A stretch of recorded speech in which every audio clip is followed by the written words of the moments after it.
मैंने बड़ी उत्तम वार्ता पूछी है। आप धन्य हैं, पवित्र हैं और कुल के भूषण हैं, क्योंकि लोक में जिन्हें शिव जी के परम प्रिय हैं, जिनके साक्षात शिव ही परम देवता हैं, वे धन्य हैं और कृतार्थ हैं। उनका देह धारण करना सफल हो गया। जो शिव जी की उपासना करते हैं, मानो उन्होंने अपने कुल का उद्धार कर लिया है। उसी का मुख पवित्र है। जो शिव शिव कहता हुआ सर्वदा शिव जी को नमस्कार करता है। और हे ऋषियों, शिव जी का नाम विभूति और रुद्राक्ष, ये तीनों महापुण्य रूप त्रिवेणी फल के समान कहे गए हैं। जो इन तीनों को नित्य अपने शरीर में धारण किए करते हैं, उसके दर्शन से पाप दूर हो जाते हैं। उनका दर्शन त्रिवेणी के समान है, इसमें कुछ भी अंतर नहीं है। जो इस प्रकार नहीं जानता वह निसंदेह पापी होता है।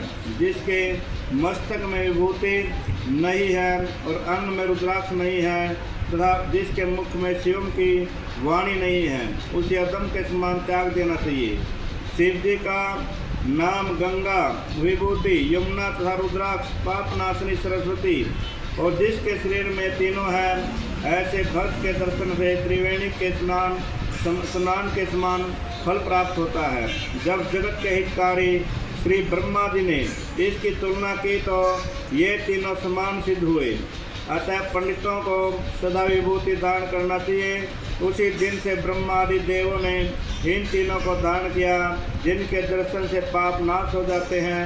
हे विप्रो, सत असत के प्रेम श्री महेश्वर के बिना इस ब्रह्मांड में क्या संपूर्ण है? कुछ नहीं।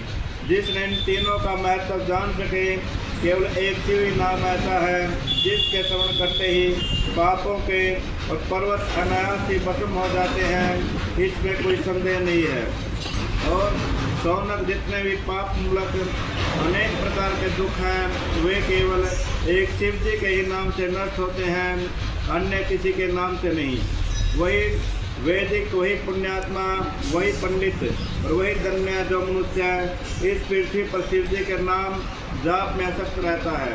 हे मुनि, जिनको शिव जी के नाम जप में विश्वास होता है, वे दिन रात उसी में लगे रहते हैं, क्योंकि शिव नाम में जितने पातक नष्ट होते हैं, संसार में मनुष्य अपने ही पाप नहीं कर सकता। शिव नाम रूपी नौका को पाकर मनुष्य संसार रूपी सागर से तर जाता है। ब्रह्मा इत्यादि अनंत पापों की राशि शिव नाम के लेते ही शीघ्र नष्ट हो जाती है। जो पाप रूपी अग्नि से पीड़ित हुए हो, उन्हें शिव नाम रूप अमृत का पान कराना चाहिए, क्योंकि पाप रूप दवाग्नि में तप्त हुए हो, उसके बिना शांति नहीं प्राप्त होती। हे मुनीश्वर, जिसने भी शिव नाम में अखंडित भक्ति से की हो, उनको मोक्ष सुलभ होता है, अन्य को नहीं मिलता, ऐसा मेरा विश्वास है। हे मुनीश्वरों, बहुत से कहने से क्या लाभ मिलता है? मैं एक ही श्लोक में कहता हूँ कि शिव नाम की महिमा संपूर्ण को हरने वाली है, और शिव नाम के प्रभाव से मनुष्य उत्तम गति को पाता है। पूर्व काल में इंद्रदुम्न नाम का एक बड़ा पापी राजा था, जिसने शिव नाम के प्रभाव से उत्तम गति प्राप्त हुई। हे द्विश्रेष्ठों, यह मैंने तुमसे शिव नाम की महिमा कही। अब आप संपूर्ण पवित्रों का भी पवित्र भस्म को महत्व सुने। बोल श्री शंकर भगवान की जय।